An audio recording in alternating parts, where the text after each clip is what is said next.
Shalom, Bapak Ibu yang dikasihi oleh Tuhan. Mari bersama-sama kita bersyukur jikalau pada malam hari ini kita boleh kembali masuk di dalam persekutuan doa Kamis malam. Mari bersama-sama kita naikkan syukur kita di hadapan Tuhan. Oleh karena rahmat dan kemurahan-Nya lah sampai hari ini kita masih dimampukan melakukan setiap tugas, tanggung jawab dan bagian kita. Mari bersama-sama sebelum kita masuk di dalam persekutuan kita lebih lanjut, kita berkata dan kita pujikan pujian yang mengatakan berkat kemurahan.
Ibu saudara yang dikasihi Tuhan, kita akan masuk di dalam perenungan firman Tuhan pada malam hari ini. Mari bersama-sama kita masuk di dalam doa, supaya Tuhan memimpin setiap waktu kita, dan Tuhan memimpin setiap pribadi kita. Mari kita bersatu di dalam doa. Allah Bapa kami yang bertata di dalam kerajaan surga, pada malam hari ini kami sungguh bersyukur, Tuhan masih memperkenankan setiap kami untuk kami boleh kembali di dalam persekutuan kami pada malam hari ini, di mana di dalam persekutuan ini kami boleh bersama-sama memuji Tuhan, bersama-sama mendengarkan firman Tuhan dan bersama-sama berdoa. Bapa, mohon pimpinan-Mu bagi setiap kami di tempat kami masing-masing, supaya di dalam persekutuan pada malam hari ini setiap kehadiran kami boleh berkenan di hadapan Tuhan. Berkatilah penyampaian firman Tuhan yang pada malam hari ini akan bersama-sama kami renungkan. Supaya setiap kebenaran firman Tuhan yang boleh kami dengar, yang boleh kami baca, dan boleh kami renungkan, memberkati setiap kami, dan boleh kami lakukan di dalam kehidupan kami setiap hari. Terpujilah Engkau Bapa, di dalam nama Tuhan kami Yesus Kristus kami berdoa dan bersyukur, haleluya, amin. Bapak Ibu Saudara, mari bersama-sama kita membuka satu bagian firman Tuhan yang ada di dalam Yakobus. Di dalam Yakobus pasalnya yang kedua, ayatnya yang ke-14 hingga ayatnya yang ke-26. Yakobus pasal yang kedua, ayat yang ke-14 sampai ayatnya yang ke-26. Saya akan membacakan bagi kita semua. Iman tanpa perbuatan pada hakikatnya adalah mati. Apakah gunanya saudara-saudaraku jika seorang mengatakan bahwa ia mempunyai iman padahal ia tidak mempunyai perbuatan? Dapatkah iman itu menyelamatkan dia? Jika seorang saudara atau saudari tidak mempunyai pakaian dan kekurangan makanan sehari-hari, dan seorang dari antara kamu berkata, "Selamat jalan, kenakanlah kain panas dan makanlah sampai kenyang," tetapi ia tidak memberikan kepadanya apa yang perlu bagi tubuhnya, apakah gunanya itu? Demikian juga halnya dengan iman. Jika iman itu tidak disertai perbuatan, maka iman itu pada hakikatnya adalah mati. Tetapi mungkin ada orang berkata, "Padamu ada iman, dan padaku ada perbuatan." Aku akan menjawab dia, "Tunjukkanlah kepadaku imanmu itu tanpa perbuatan, dan aku akan menunjukkan kepadamu imanku dari perbuatan-perbuatanku." Engkau percaya bahwa hanya ada satu Allah saja, itu baik. Tetapi setan-setan pun juga percaya akan hal itu dan mereka gemetar. Hai manusia yang bebal, maukah engkau mengakui sekarang bahwa iman tanpa perbuatan adalah iman yang kosong? Bukankah Abraham bapa kita dibenarkan karena perbuatan-perbuatannya ketika ia mempersembahkan Ishak anaknya di atas mezbah?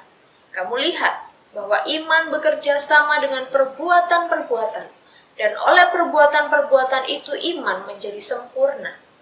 Dengan jalan demikian genaplah nas yang mengatakan, "Lalu percayalah Abraham kepada Allah, maka Allah memperhitungkan hal itu kepadanya sebagai kebenaran. Karena itu Abraham disebut sahabat Allah." Jadi kamu lihat bahwa manusia dibenarkan karena perbuatan-perbuatannya dan bukan hanya karena iman. Dan bukankah demikian juga Rahab pelacur itu dibenarkan karena perbuatan-perbuatannya ketika ia menyembunyikan orang-orang yang disuruh itu di dalam rumahnya, lalu menolong mereka lolos melalui jalan yang lain? Sebab seperti tubuh tanpa roh adalah mati, demikian jugalah iman tanpa perbuatan adalah mati. Demikian jauh pembacaan firman Tuhan pada malam hari ini. Bapak Ibu Saudara yang dikasihi Tuhan, teks yang kita baca, teks firman Tuhan pada malam hari ini adalah teks yang sudah sangat familiar, yang sering kali kita dengar dan yang sering kali kita ucapkan, bahwa iman yang tidak disertai dengan perbuatan adalah iman yang mati, iman yang kosong. Ada seorang ayah yang ceritanya sedang menaiki perahu dengan sang anak. Ketika di atas perahu tersebut, sang anak memperhatikan ayahnya. Oleh karena ayahnya mendayung. Jadi mendayung di sisi kanan dan juga mendayung di sisi kiri. Kemudian karena rasa penasarannya, anak ini bertanya kepada sang ayah, "Mengapakah ketika mendayung, maka dua sisi dari dayung tersebut harus digunakan? Mengapa tidak hanya sisi sebelah kanan saja atau sisi sebelah kiri saja?" Kemudian sang ayah ini menjelaskan, jika hanya menggunakan satu dayung saja, maka perahu tidak akan berjalan lurus. Perahu akan berjalan memutar-mutar di tempat itu saja dan kemudian tidak akan sampai kepada tujuan yang dituju. Sehingga kedua sisi dayung tersebut harus digunakan secara bersama-sama. Bapak Ibu Saudara yang dikasihi Tuhan, ini sedikit menjadi gambaran bagi setiap kita tentang iman dan juga tentang perbuatan, di mana keduanya tidak dapat dipisahkan. Keduanya adalah satu kesatuan yang harus dilakukan secara bersama-sama. Sehingga ketika iman dan perbuatan dilakukan secara bersama-sama akan menghasilkan satu kemajuan kerohanian, satu kemajuan kehidupan bagi orang percaya. Di sisi lain ada orang yang mengatakan bahwa dia beriman, tetapi di dalam kehidupannya dia tidak menunjukkan sebagai seorang yang beriman. Siapakah yang dia imani dan seperti apakah kehidupan iman itu? Atau di sisi lain ada juga yang mengatakan sebaliknya. Hidupnya selalu berkelakuan baik, perbuatannya selalu mulia dan hebat, namun tidak mengarahkan imannya kepada Kristus. Ini adalah gambaran yang disampaikan oleh Yakobus yang ingin menyampaikan bahwa hal itu adalah kesia-siaan. Ketika keduanya tidak dilakukan secara bersama-sama, tidak ada keseimbangan di antaranya, maka keduanya itu seperti perbuatan yang sia-sia, perbuatan yang mati. Percuma memiliki iman namun iman yang tidak benar. Percuma melakukan perbuatan yang mulia tetapi tidak diperuntukkan kepada Allah. Sehingga antara iman dan perbuatan haruslah memiliki keseimbangan dan tidak hanya menonjolkan satu bagiannya saja. Di dalam tulisan Yakobus yang sudah kita baca, ini menekankan bahwa seorang yang beriman tetapi tidak menyatakan imannya, maka iman itu tidaklah menyelamatkannya. Sekalipun perbuatan yang dinyatakan tidaklah menyelamatkan seseorang, tetapi kombinasi keduanya ini haruslah tetap dikerjakan. Pada bagian ini mari bersama kita merenungkan apakah iman yang kita miliki kepada Yesus Kristus adalah iman yang sudah tepat, dan apakah perbuatan sepanjang kehidupan kita adalah bukti dari iman kita kepada Yesus Kristus. Mari pertama kita memperhatikan. Pada bagian ini ada dua hal yang akan kita renungkan secara bersama-sama. Yang pertama adalah mari kita melihat adanya dua unsur penting yang terkandung di dalam iman. Dua unsur penting yang terkandung di dalam iman. Yaitu yang pertama, iman percaya kepada Allah. Unsur yang pertama adalah iman yang percaya kepada Allah. Kepercayaan kepada Allah ini seringkali digambarkan melalui kehidupan Abraham. Sehingga disebutlah Abraham ini adalah seorang bapak yang beriman. Begitu. Abraham ini dimampukan untuk menaruh segala kepercayaannya, bahkan ketika Allah mengujinya. Kita bisa melihat bagaimana setiap tindakan-tindakan dari Abraham ini yang menjadi bukti bahwa dia sungguh-sungguh mempercayai Allah. Kalau kita melihat sejarah di mana Abraham dipanggil, dia tidak tahu siapa yang memanggilnya. Dia tidak tahu kemana dia harus pergi, tetapi dia percaya kepada panggilan itu. Dia percaya bahwa yang memanggilnya ini adalah satu pribadi yang besar, satu pribadi yang berkuasa. Bapak Ibu Saudara yang dikasihi Tuhan, di sini dikatakan bahwa iman Abraham murni teruji. Imannya dinyatakan dari perbuatannya ketika dia mempersembahkan anaknya Ishak kepada Allah. Sekalipun dia tahu bahwa di dalam penantiannya yang lama akan kehadiran buah hatinya ini, tetapi ketika Allah memintanya untuk mempersembahkan buah hati yang dinanti-nantikannya selama bertahun-tahun, dia menyatakan kepercayaannya kepada Allah. Bahwa sekalipun dia memiliki iman dan pengharapan di dalam Allah, tetapi dia juga mampu melakukan apa yang Allah perintahkan kepada dia dalam tindakan dan perbuatannya. Bapak Ibu Saudara yang dikasihi Tuhan, bagi kehidupan orang percaya, ada objek yang diimani, yaitu Allah yang dipercaya. Sehingga iman yang dimiliki oleh orang percaya itu yang mengarahkan orang percaya untuk mampu menyembah Allah.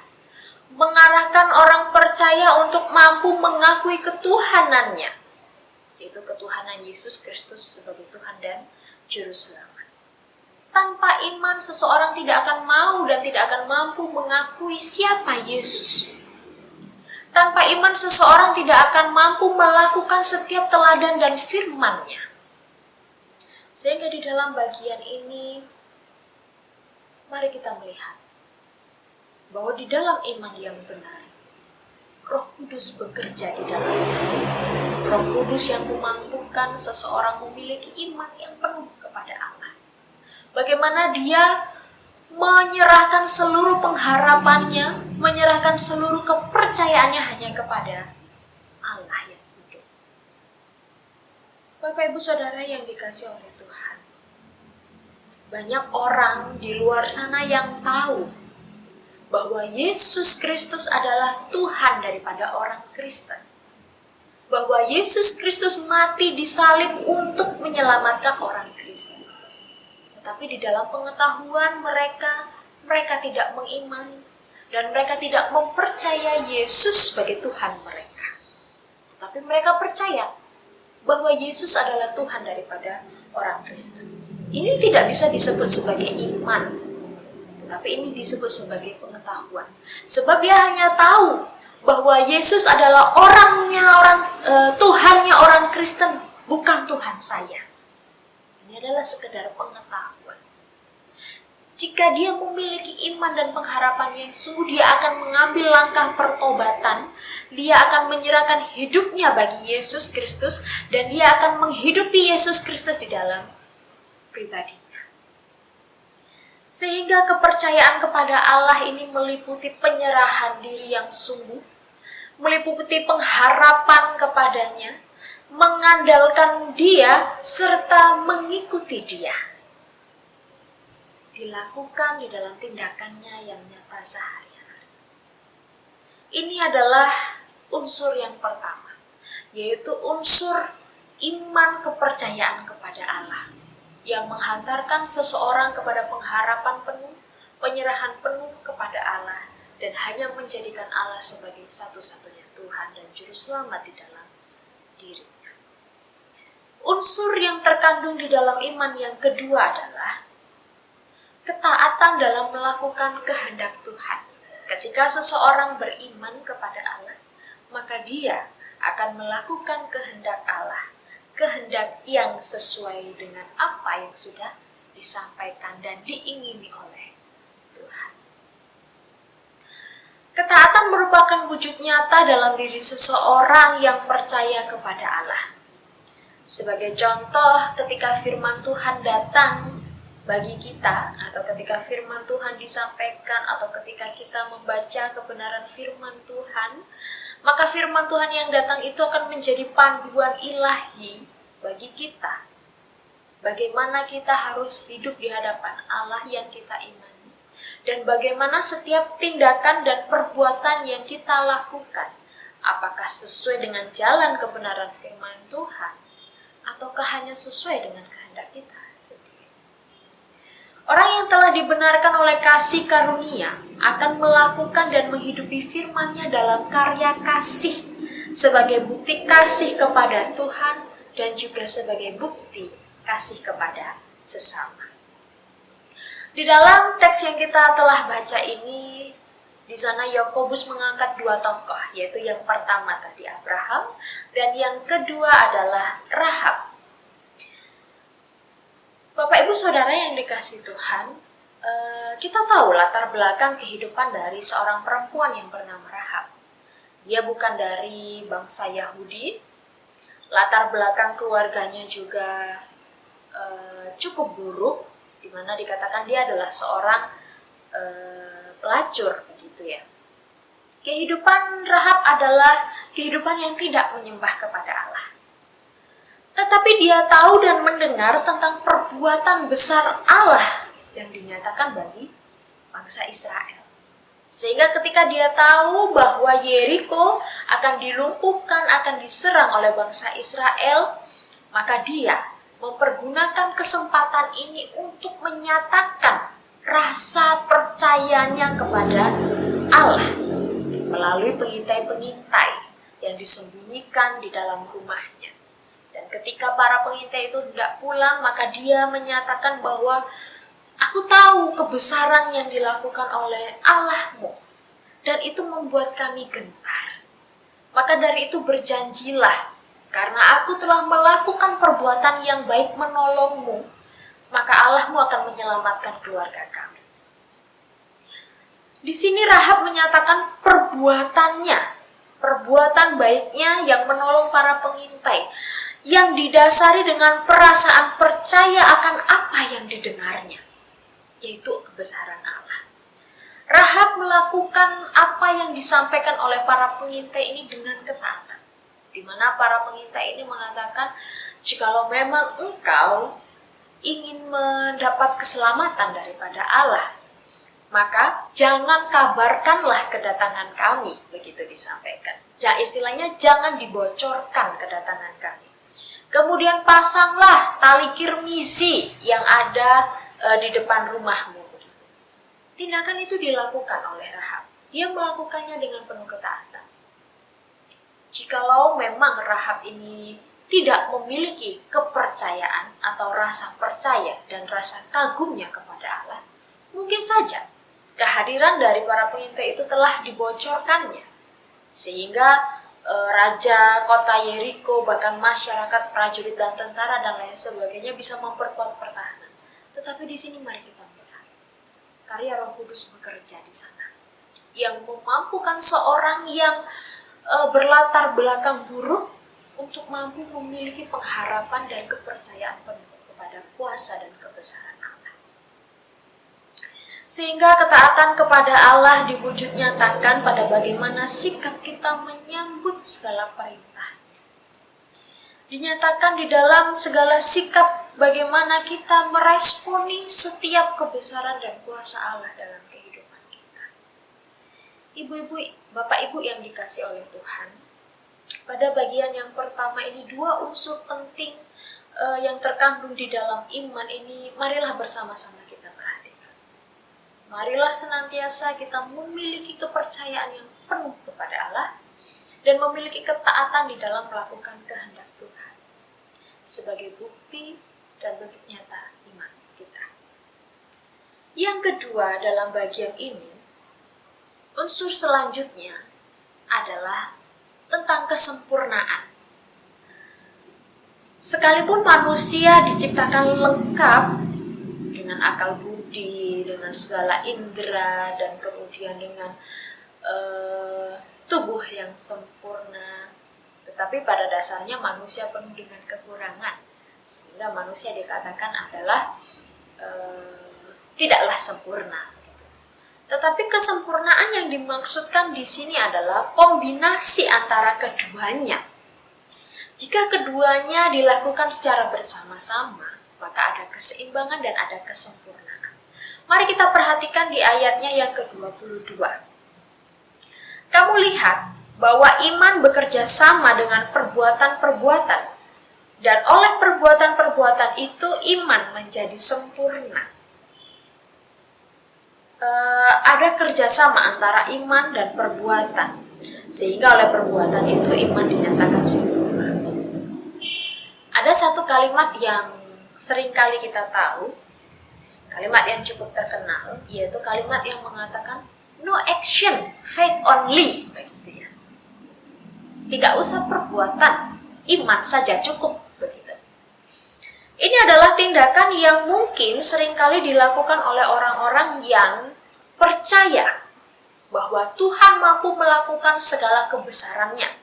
Tuhan mampu memelihara orang miskin, Tuhan mampu mencukupkan, Tuhan mampu melindungi, Tuhan mampu menyembuhkan, tetapi hanya sebatas percaya saja, tanpa adanya tindakan.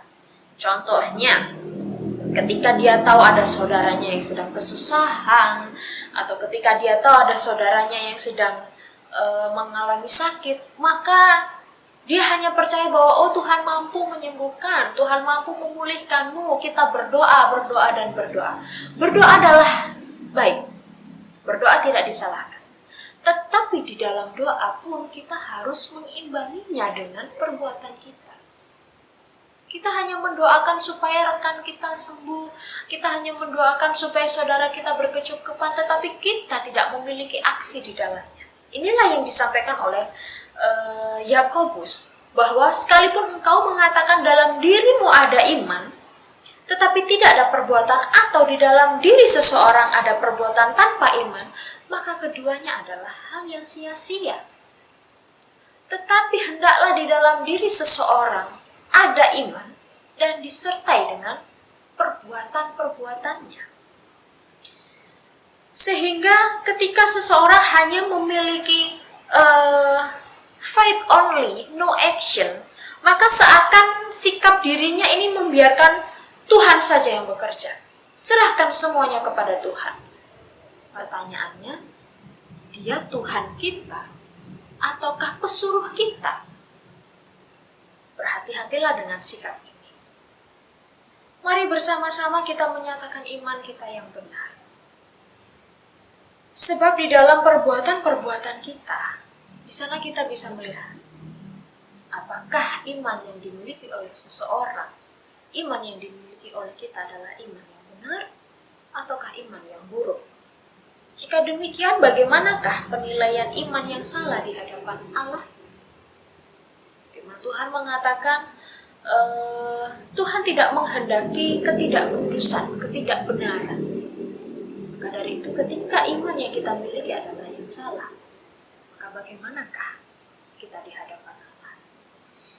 Bapak, Ibu, Saudara yang dikasihi Tuhan, setiap kita, saya, Bapak, Ibu sekalian, adalah orang-orang yang telah dipilih untuk menerima anugerah keselamatan, dikumpulkan menjadi satu gereja yang memberikan dampak kepada masyarakat.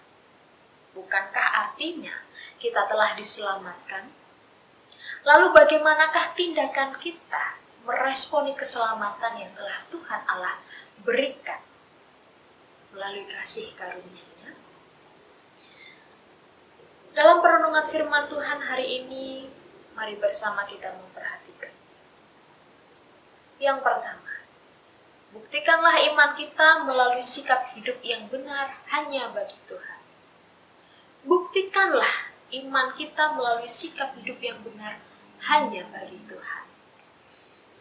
Sejatinya ketika manusia diciptakan dan dianugerahi kehidupan adalah supaya di dalam seluruh kehidupannya Sang Penciptanya dimuliakan, supaya Sang Pencipta yang agung ditinggikan melalui kehidupan manusia ciptaannya, terutama di dalam diri seorang percaya yang dipilih oleh Allah. Hendaklah di dalam kehidupan setiap kita sebagai umat pilihan Tuhan senantiasa memperhatikan hidup di dalam kekudusan. Hidup di dalam kekudusan ini berarti menjaga, menjauhkan diri dari beragam pola hidup yang mengarahkan kepada dosa, kepada tindakan-tindakan dosa yang hanya mementingkan kepuasan duniawi. Tetapi marilah setiap kita di dalam kekudusan hidup yang diperkenankan oleh Allah membangun persekutuan dengan Allah, membangun persekutuan dengan Tuhan di dalam keluarga, serta menanamkan nilai-nilai firman yang membangun dan menguatkan setiap kita. Sehingga di dalam keluarga, di dalam persekutuan, di dalam komunitas, dan di dalam gereja, kita adalah pribadi-pribadi yang hidup kudus bagi Allah. Sebab Allah memperkenankan kekudusan di hadapan. Kemudian marilah kita juga memperhatikan kehidupan di dalam kebenaran. Kebenaran yang seperti apa? Melakukan firman Tuhan yang menjadi panduan hidup kita dan menerapkannya di dalam kehidupan kita bersama dengan sesama. Sebagaimana ketika kita tahu bahwa tugas panggilan gereja adalah untuk bersaksi, untuk bersekutu, dan untuk berbagi kasih di dalam pelayanan kasih. Dan di dalam kebenaran itu, marilah setiap kita menjadi umat yang selalu hidup di dalam sukacita dan di dalam kasih, seperti ketika kita merasakan kasih mula-mula, cinta mula-mula kita yang begitu erat, yang begitu luar biasa. Seperti ketika kehidupan jemaat mula-mula, mereka menyatakan iman mereka di dalam perbuatan, di dalam persekutuan, di dalam kesaksian mereka, dan bahkan di dalam pelayanan kasih mereka. Saling melengkapi. Hidup di dalam kebenaran artinya setiap kita siap dipimpin, siap diarahkan kepada tujuan kita, yaitu memuliakan dan meninggikan Tuhan Allah kita. Kemudian memperhatikan hidup yang sesuai dengan pengajaran daripada Kristus.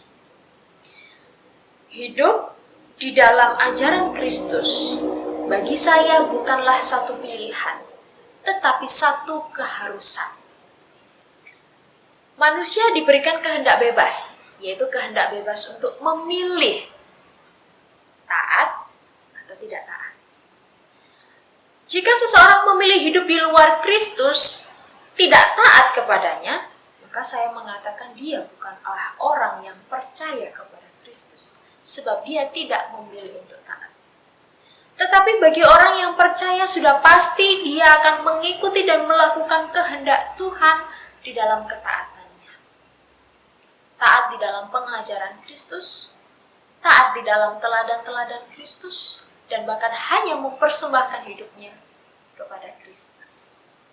Bapak, Ibu, Saudara yang dikasihi oleh Tuhan, di dalam sikap hidup yang benar, ada tanggung jawab yang harus dikerjakan secara bersama-sama, yaitu supaya orang percaya menjadi saling mengasihi, menjadi saling menolong di dalam menanggung beban, dan saling menegur untuk tujuan membangun. Inilah yang dikehendaki oleh Tuhan Allah kita. Sehingga kehidupan di dalam iman ini dibuktikan melalui pola dan tindakan sehari-hari. Apakah sungguh nilai iman kita benar? Ataukah iman itu seperti tong kosong yang hanya nyaring bunyinya? Seperti yang dicontohkan oleh Yakobus, yang hanya mengatakan iman atau yang hanya membanggakan perbuatan. Marilah senantiasa kita menghidupi keselamatan yang telah Tuhan Allah berikan dengan sikap hidup yang benar, di mana sikap hidup kita selalu memuji Tuhan, bukan lagi sikap hidup yang semau sendiri, sebab kita adalah kepunyaan Allah. Selayaknya lah kita hidup bagi Allah, dan selayaknya lah kita hidup sebagai umat Allah. Bagian yang pertama di dalam perenungan kita adalah membuktikan iman kita melalui sikap hidup yang benar hanya bagi Tuhan. Yang kedua adalah senantiasalah kita minta pertolongan Roh Kudus untuk menyempurnakannya. Mintalah pertolongan Roh Kudus menyempurnakannya dalam kehidupan kita. Bapak, Ibu, Saudara yang dikasihi Tuhan, mengerjakan keselamatan artinya melakukan kehendak ilahi. Membutuhkan kuasa yang ilahi, membutuhkan kuasa yang besar. Tidak bisa kita hanya mengandalkan kekuatan dan kekuasaan manusiawi. Kita adalah makhluk yang terbatas, tidak maha agung, tidak maha besar, dan tidak maha ilahi. Tetapi kita bersama-sama diajak untuk mengerjakan tugas ilahi. Oleh karenanya, kita membutuhkan kuasa yang berasal dari Yang Maha Agung. Segala sesuatu yang berhubungan dengan pertumbuhan yang mengarahkan kepada Allah akan selalu dibenci oleh angkatan yang tidak memuliakan Allah, yaitu angkatan iblis. Sehingga di dalam perjuangan kita mengerjakan keselamatan kita, kita tidak hanya melawan apa yang terlihat, tetapi kita juga berperang melawan apa yang tidak terlihat. Mari kita perhatikan di ayatnya yang ke-19. Engkau percaya bahwa hanya ada satu Allah saja, itu baik. Tetapi setan-setan pun juga percaya akan hal itu dan mereka gemetar. Kalimat ini menjelaskan bahwa kumpulan yang jahat ini tahu dan percaya bahwa Yesus adalah Tuhan. Di dalam Matius juga telah dijelaskan begitu bahwa iblis mengakui keberadaan Yesus sebagai Tuhan. Mereka tidak takut kepada Allah, tetapi mereka justru terus berusaha mempengaruhi manusia supaya menjadi sekutu mereka dan melawan Allah. Ini adalah tujuan daripada iblis. Mereka tidak menghormati Allah. Mereka tahu bahwa Allah adalah pribadi yang kudus, pribadi yang maha besar. Tetapi mereka tidak takut dengan kekuasaan Allah. Justru semakin hari semakin giat mencari jiwa untuk bersama-sama masuk di dalam komplotan angkatan yang memberontak kepada Allah. Mereka hanya takut saat murka Allah datang pada saatnya. Tetapi selama murka Allah itu belum datang, maka mereka akan senantiasa menggodai dan mencobai keberadaan manusia, terutama orang-orang yang beriman, orang-orang yang percaya kepada Allah. Oleh karenanya Bapak Ibu Saudara yang dikasihi Tuhan, di dalam mengerjakan keimanan kita dan mengerjakan keselamatan kita, kita tidak bisa mengandalkan kekuatan dan kehebatan diri. Oleh karena itu, ketika kita mengandalkan kekuatan diri, kita akan mudah terjatuh. Kita akan mudah melakukan tindakan yang salah. Salah satunya adalah seperti iman yang salah. Tuhan memberikan Roh Kudus-Nya bagi kita supaya menolong kita mengerjakan tanggung jawab kita sebagai seorang percaya, memimpin kita di dalam langkah kita, supaya kita mengerjakan kebenaran. Oleh karenanya, marilah setiap kita senantiasa melibatkan Roh Kudus yang ada di dalam pribadi kita. Jangan mendiamkan kuasa Roh Kudus yang telah Allah berikan. Mintalah pimpinannya, mintalah perlindungannya, supaya senantiasa kita dimampukan melakukan tugas tanggung jawab kita sebagai orang percaya, sehingga iman dan perbuatan kita berkenan di hadapan Tuhan. Mari setiap kita tidak menjadi pribadi yang hanya mengandalkan diri, tidak menjadi pribadi yang menyombongkan kekuatan diri, tetapi marilah setiap kita memiliki keterbukaan untuk mau dipimpin dan dicerahi oleh Roh-Nya. Sebuah kalimat penutup untuk perenungan kita hari ini, seperti yang disampaikan di dalam Matius 12 ayat 33, di mana pohon yang baik dikenal dari buahnya. Pohon yang baik dikenal dari buahnya. Ini menjelaskan bahwa iman yang baik dapat dilihat dari perbuatan-perbuatannya. Bahkan sebaliknya, jika perbuatannya buruk, maka kualitas iman yang dimiliki bukanlah sesuai dengan apa yang Allah kehendaki. Jika imannya buruk, maka tindakan-tindakannya pun tidak hanya tidak menghormati Allah, tetapi mengarahkan kepada pemberontakan akan Allah. Bapak Ibu Saudara yang dikasihi Tuhan, milikilah iman yang benar dan nyatakan iman kita di dalam perbuatan kita sebagai bentuk ketaatan, sebagai bentuk kasih kita kepada Allah dan kasih kita kepada sesama. Bukankah kita telah diselamatkan? Mari bersama-sama kita mengerjakan keselamatan kita dengan sikap yang benar. Kiranya Tuhan memberkati perenungan firman Tuhan pada malam hari ini. Mari bersama-sama kita berdoa. Allah Bapa kami yang bertata di dalam kerajaan sorga, kami bersyukur sepanjang waktu perenungan firman Tuhan ini Tuhan menolong kami. Bapa, kami memohon sekali lagi, kiranya Tuhan menolong setiap kami untuk kami boleh memahami, untuk kami boleh mengerjakan setiap apa yang menjadi tugas bagian kami sebagai orang percaya. Tolonglah kami, pimpinlah kami supaya kami memiliki iman yang benar kepada Tuhan. Dan di dalam iman yang benar itu kami boleh mengaplikasikannya di dalam perbuatan dan tindakan kami, yang senantiasa memuliakan Tuhan dan bahkan juga mengasihi sesama kami. Pakailah setiap kami ya Bapa, supaya kami menjadi alat-alat Tuhan yang boleh menyatakan kebesaran Tuhan selama kami masih memiliki kesempatan hidup. Terpujilah Engkau. Inilah setiap kami, di dalam nama Tuhan kami Yesus Kristus kami berdoa dan bersyukur. Haleluya. Amin. Mari saya mengajak kita semua meresponi perenungan firman Tuhan hari ini dengan satu pujian yang diambil dari KJ 387. Ku heran Allah mau memberi.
Saudara yang dikasihi oleh Tuhan, mari bersama-sama kita masuk di dalam doa syafaat kita.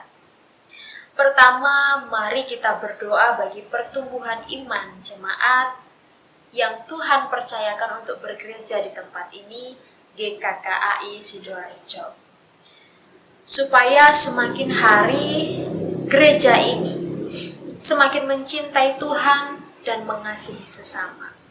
Sehingga bersama-sama kita menjadi pelaku-pelaku firman yang mengajarkan tentang kasih Tuhan dan bersama-sama mengerjakan keselamatan dengan iman yang benar. Mari kita mendukung doa untuk setiap jemaat yang ada di tempat ini, supaya kita juga bersama-sama bertumbuh di dalam iman yang benar.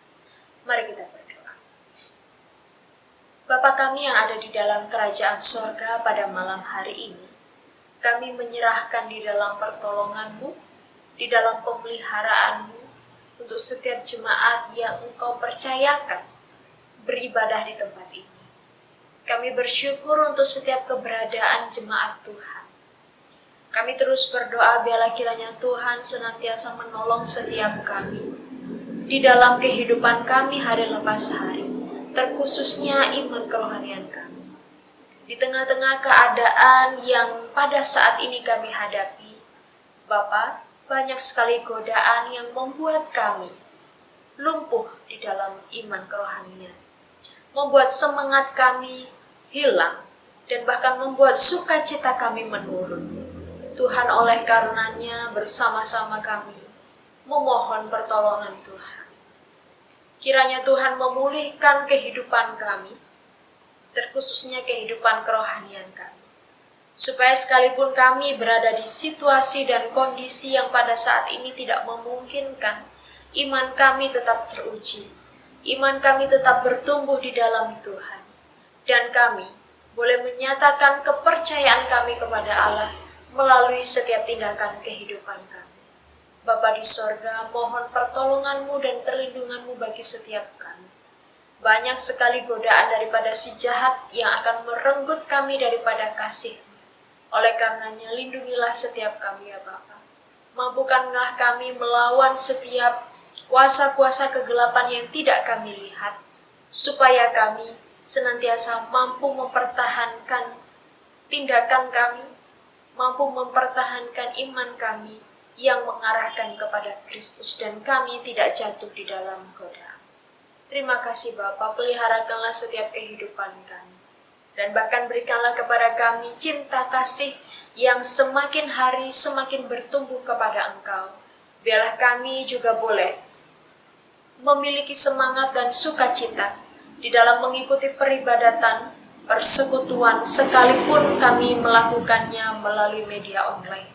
Bapa, kami berdoa, biarlah kami menjadi penyembah-penyembah Tuhan, menjadi jemaat-jemaat Tuhan yang senantiasa hidup di dalam ketaatan kami.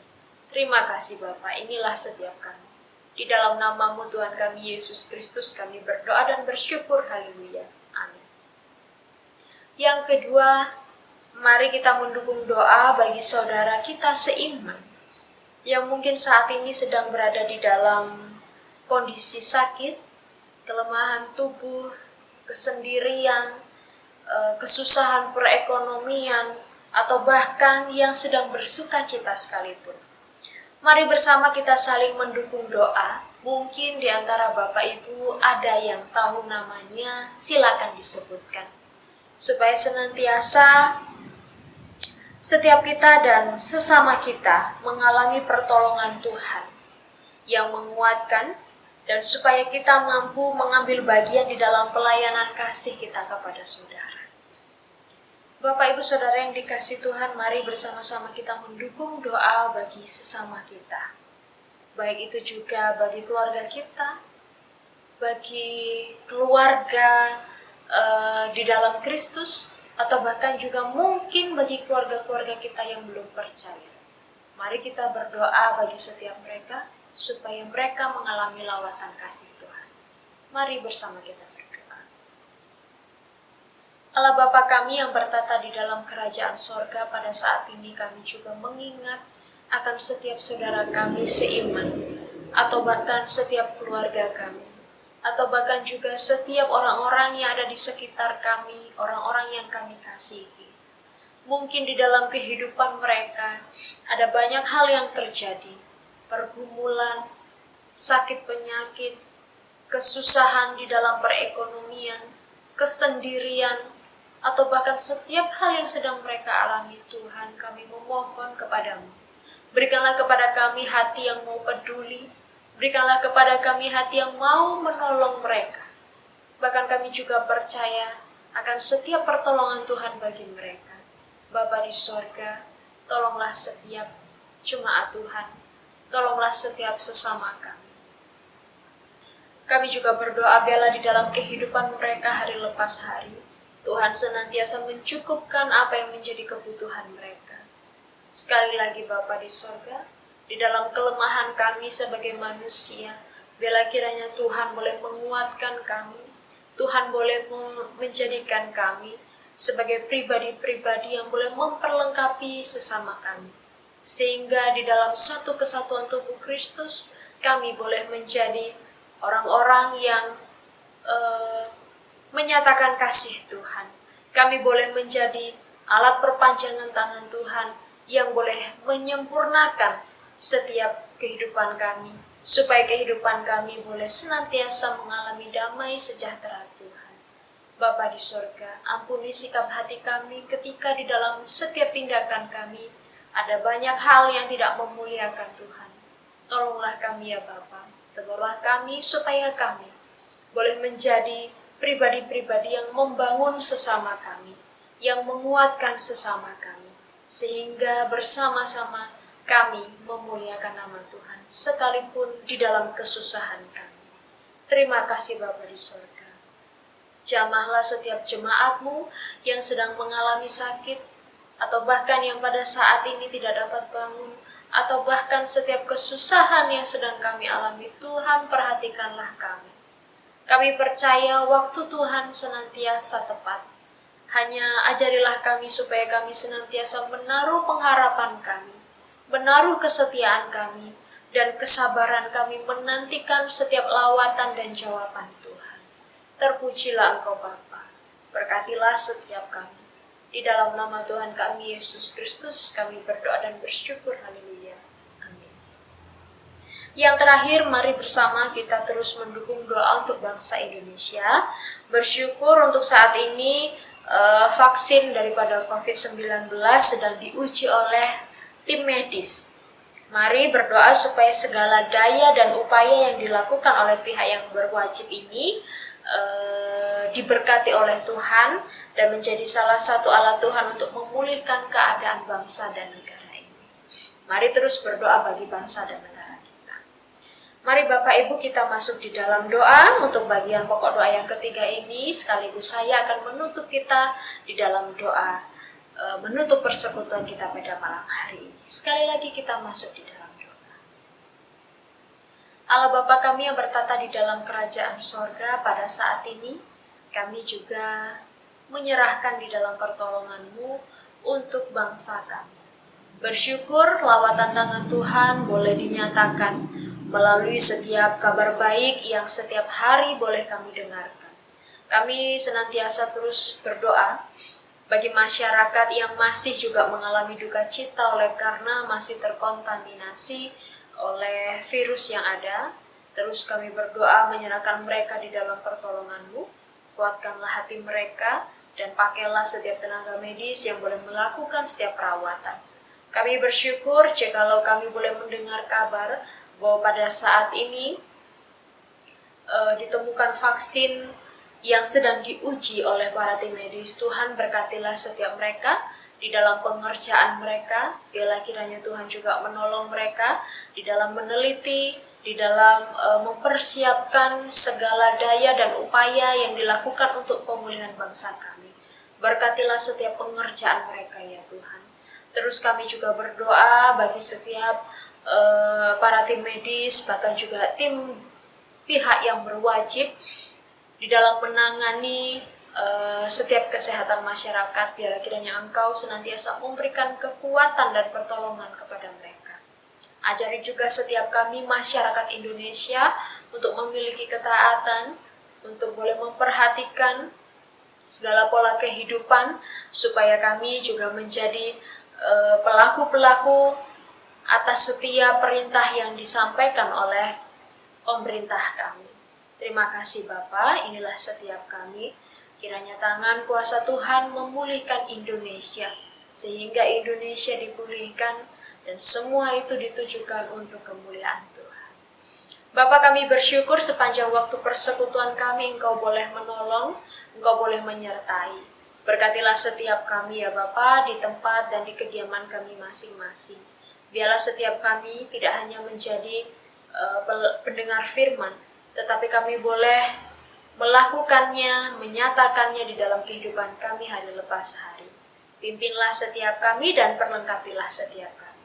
Terpujilah namamu, biarlah setiap persekutuan kami boleh menjadi persekutuan yang berkenan di hadapan Tuhan. Di dalam nama Tuhan kami Yesus Kristus, kami mengakhiri persekutuan kami. Haleluya. Amin. Tuhan Yesus memberkati kita semua.